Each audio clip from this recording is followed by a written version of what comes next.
Puedes comenzar, Kevin. Perfecto.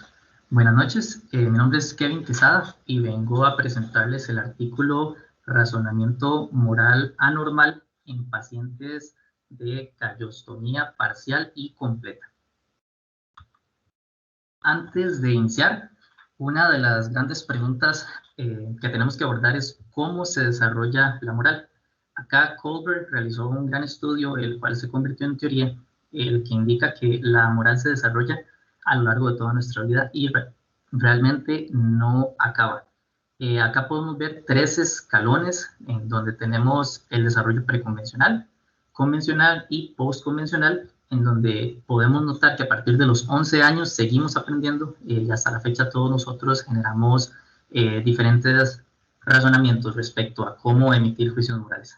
Una de las preguntas que también surgen es, ¿qué sucede cuando tenemos un camino construido para emitir juicios de moral y pasa algún accidente o algún cambio físico en nuestro sistema operativo llamado cerebro? Entonces, acá surge este artículo en donde se quiere analizar exactamente esto. Además de los daños que sabemos que se puede ocasionar por un daño físico al cerebro, como por ejemplo pérdida de visión, pérdida motora y demás, también existen cambios de personalidad. Y en este caso, el análisis va enfocado a cómo se emiten los juicios de moral. Como contenido, voy a hablar brevemente acerca de los autores, un poco de la introducción y conceptos importantes para entender el artículo, la parte experimental, resultados, conclusión y unas cuantas mejoras que podrían ayudar a mejorar, bajo la redundancia, este tipo de experimentos.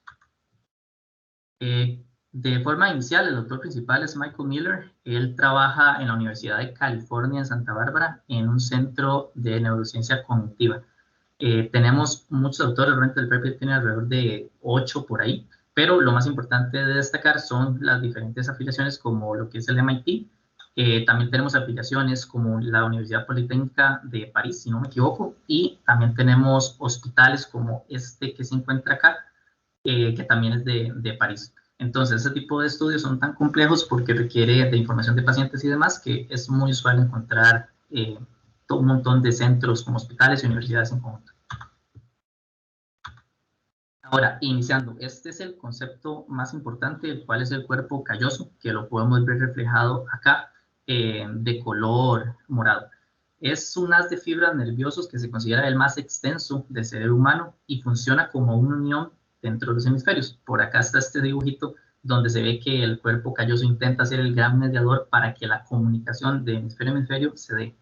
Este se ubica en la cesura interhemisférica, que si lo vemos desde arriba sería como una banda, y sirve, como ya lo mencioné, para una comunicación. Sin este, el paso eléctrico y de señales no se da.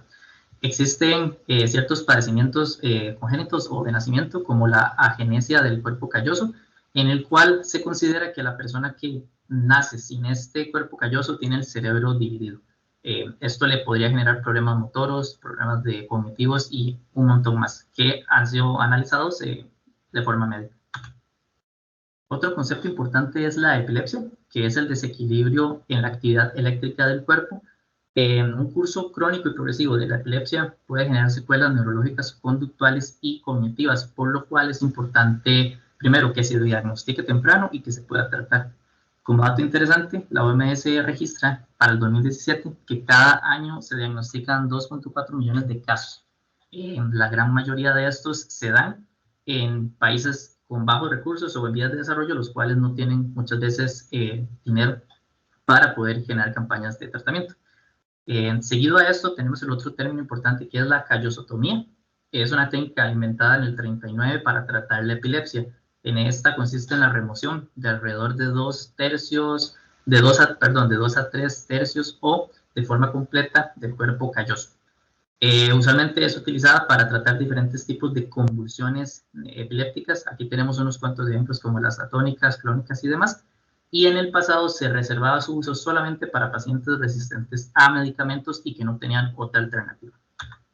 Ahora, esto es un set de imágenes de los pacientes con los que se trabaja en este estudio para ejemplificar la callosotomía. Como se puede ver en el recuadro rojo acá, se puede ver un espacio vacío. Esto quiere decir que no existe ya el callo porque se removió por completo. Otro tipo de paciente con callosotomía parcial, podemos ver que hay una parte negra y otra que parece que es de color como blanco, indicando que una porción del callo todavía está presente. Ahora, se habla sobre los procesos para atribuir creencias. Se dice que parte de estos procesos de atribuir creencias tienen que ver o están muy ligados con la unión parietal temporal, que es esta que está situada aquí en roja, que lo que hace es que genera una unión entre el parietal y el temporal del cerebro. Se dice que también el hemisferio derecho está correlacionado con la actividad de ejercer juicios morales de daños accidentales. En este caso, por ejemplo, yo cometo un accidente y perjudico a alguien, y entonces esto empieza a gestarse en el hemisferio derecho del cerebro. Pacientes con hemisferios desconectados se pueden considerar que van a generar juicios morales anormales. Entonces, tenemos una parte acá que dice que las creencias e intenciones se generan en el hemisferio derecho, y este conjunto de creencias y señales va a pasar al hemisferio izquierdo para luego generar un proceso de juicio. Como parte de la experimentación, primero quiero hablar un poco de la hipótesis, la cual no estaba explícita en el texto, pero a raíz de estos dos textos traducidos, pero literales del artículo, podemos darnos una idea de lo que querían llegar los investigadores. Aquí la idea general es que si existe un paciente con cerebro dividido completo, debería tener juicios anormales en la parte moral. Entonces, a partir de este texto, los autores se plantean la hipótesis de que las creencias de los agentes tendrán menos impacto con los juicios morales cuando los hemisferios están desconectados en solo pacientes con callosotomía completa. No están tomando en cuenta los de callosotomía parcial, porque se considera que todavía hay una conexión en ambos hemisferios. Ahora, ¿cómo se analizan este tipo de casos? Primero, este tipo de experimento consiste en la generación de escenarios ficticios que tienen diferentes tipos de información y se ramifican en diferentes escenarios. Se le leen a la persona y la persona tendrá que emitir un criterio o un juicio moral al respecto. En este caso, el ejemplo es que tenemos un background en donde tenemos a una muchacha que se llama Grace y a una amiga. Están en una planta química y deciden ir a tomar un café en la cafetería. La amiga de Grace le solicita que le pueda pasar el azúcar para poder agregárselo a su café. Lo único que se sabe en este background es que Grace vuelve a ver y en una mesa hay un frasco con polvo blanco. Ahora, aquí es donde se segmenta y se separan los escenarios. Tenemos un escenario negativo donde se sabe que ese frasco lo que contiene es un compuesto muy tóxico que puede matar a una persona. Grace tiene un pensamiento en donde ella lee el frasco, lee la palabra tóxico y sabe que es una sustancia tóxica. El resultado es que Grace le pone esa sustancia en el café a su amiga y su amiga muere. Del otro lado tenemos un escenario neutral en donde este frasco es realmente azúcar. Grace lo lee y dice que es azúcar, se lo pone al café de su amiga y ella está bien y simplemente le endulzó el café.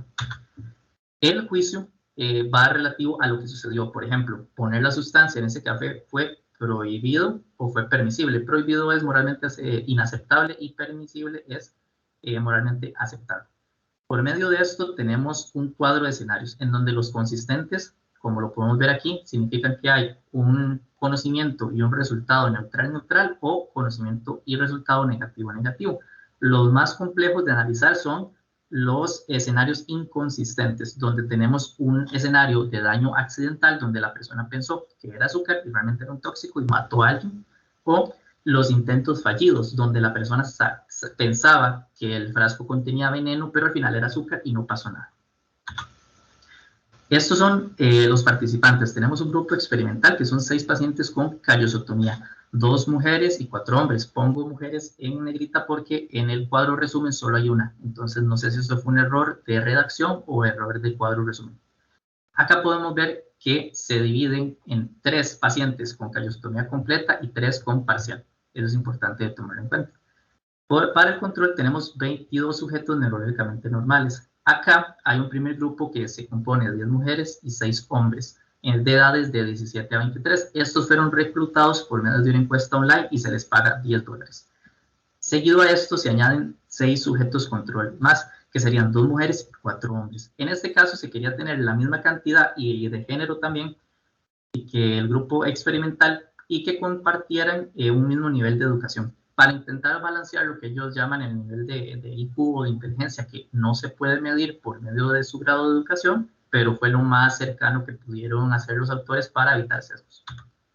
Acá tenemos el diseño experimental. Hicieron 48 escenarios por medio de un diseño 2x2x2. Esto significa que tenemos 3 factores con 2 niveles cada uno.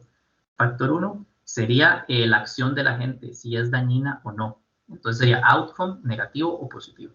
Sería factor 2, creencias de la gente sobre su posible acción. En este caso el belief, que sería negativo o positivo. Y el ejemplo claro es, sé que lo que tengo en la mano es un tóxico o sé que lo que tengo en la mano es azúcar. Y factor 3, creencias de la gente se revelan antes o después del resultado. En este caso, este último factor se utiliza para balancear la información o el orden de la información que reciben los grupos de tratamiento y de control. ¿Por qué? Porque se quiere quitar el sesgo o reducirlo de que las personas retengan lo último que escuchen. Ahora, este experimento es muy importante y se le conoce como tarea de paso en falso, o esta es la traducción más acertada que encontré, y se utiliza mucho para identificar si en alguno de los grupos existe la presencia de un déficit general de atribución de creencias. Acá estamos analizando juicios morales, que es algo muy específico. La atribución de creencias en general es utilizada para pruebas de teoría de la mente. Acá hay un ejemplo muy sencillo. Tenemos, para entender lo que es la parte de las pruebas de teoría de la mente, tenemos a un sujeto 1 que se le entrega una cajita de dulces, en este caso Nerds. Se le hace una pregunta sin que abra la caja y se le pregunta qué hay adentro. La persona responde que Nerds, pero cuando lo abre encuentra pasas. Ahora, se le vuelve a preguntar, después de ver lo que hay adentro, ¿qué es lo que hay adentro? La persona en este caso va a responder que pasas. Ahora, al sujeto 1 se le comenta que un sujeto 2 que no ha visto el interior se le va a hacer exactamente la misma pregunta. ¿Qué hay adentro de la caja de Nerds? La persona tiene que responder por el sujeto. En este caso, la persona va a responder que el sujeto 2 piensa que lo que hay adentro de la caja son Nerds. Este es el comportamiento normal de teoría de la mente, ya que entender la teoría de la mente y su funcionalidad significa que el sujeto 1 conoce que el sujeto 2 no tiene información de lo que realmente hay y por ende va a asociar lo que tiene de forma real e inmediata para darse una idea en su mente que es individual sobre el resultado. Si este resultado hubiera sido pasas acá, la persona o el sujeto 1 no estaría pasando, y esto sucede mucho en niños menores de 5 o 4 años. Ahora, este es el procedimiento. Se leen instrucciones sobre cómo va a funcionar a cada sujeto. Ellos tienen que entender bien cómo va a servir todo esto, donde se les leen los escenarios. Ahora, cada escenario tendrá un actor que realiza una acción que genera un efecto sobre otra persona, como ya vimos en el caso de ponerle azúcar al café de una persona. Se le indicará al sujeto que juzgue la acción de forma verbal. Acá no es escrita, eso es muy importante. Acá el sujeto tiene que indicar si es permisible o es prohibido. Después se pueden hacer las aclaraciones que se quieran en cuanto a los escenarios y no hay una respuesta correcta o equivocada y eso se le hace saber a la persona. Como parte de los resultados de entrada, podemos ver que los 6 pacientes basaron sus juicios morales principalmente en los resultados y no en la creencia. Este gráfico es un poco confuso de entender, pero lo que quiere decir es que este es el porcentaje de respuestas basadas en la creencia de los actores en los diferentes escenarios. Acá se puede ver que los pacientes con cerebro dividido votaron muy poco basados en el belief o en la creencia del actor y se enfocaron solamente en el resultado. Ellos penalizaron o emitieron su juicio moral meramente en el resultado. Y también es importante destacar que esto es significativamente diferente porque todo se ubica debajo de este límite de confianza que está acá apuntado como tal. Aquí del lado de los failed attempts, que son los intentos fallidos, o sea que una persona pensaba que iba a hacer el mal, pero al final no pasó nada, parece ser que de igual forma todo cae por debajo del rango de confianza y se emiten basados en el resultado y no la creencia. Acá podemos ver numéricamente dichos resultados. En azul, la parte de los escenarios consistentes están bien. Eso quiere decir que todos, tanto los sujetos y como, vamos a ver, los sujetos experimentales y los controles, entendieron todo y respondieron muy bien. Acordémonos que los escenarios consistentes son sencillos. Imaginemos que es neutral y pasa algo neutral, y negativo y pasa algo negativo. Sin embargo, aquí marcado en rojo es donde podemos ver ya diferencias, que son las que vemos acá en cuanto a las respuestas cuando los escenarios son inconsistentes y por ende son más difíciles de medir en un juicio moral. A partir de esto, se realizó una NOVA de medidas repetidas. Se toma como variable dependiente el porcentaje de respuestas basadas en creencias, como ya lo vimos. Acá pasan cosas interesantes. Se logra detectar una diferencia significativa de las respuestas basadas en creencias, tanto de los pacientes como los controles. Eso lo vimos en el gráfico. Podemos ver que cuando hay escenarios que son inconsistentes, los controles y los pacientes actúan distinto a la hora de emitir juicios de moral. Luego también se puede ver que hay una diferencia significativa por sus valores de pH en negrita sobre las creencias y los resultados. Y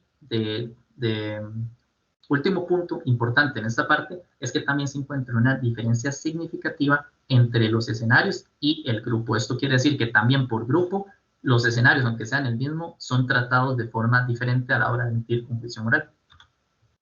Este resultado es sumamente importante porque ya vimos que los grupos de tratamiento, que son las personas que tienen el cerebro dividido, basan sus respuestas en caso de tener escenarios inconsistentes solamente en el resultado. Ahora, si hacemos el análisis de la tarea de paso en falso, podemos ver que hay una diferencia significativa entre los pacientes y el control. Esto nos da como resultado que hay un déficit específico en la atribución de creencias para la parte de los pacientes.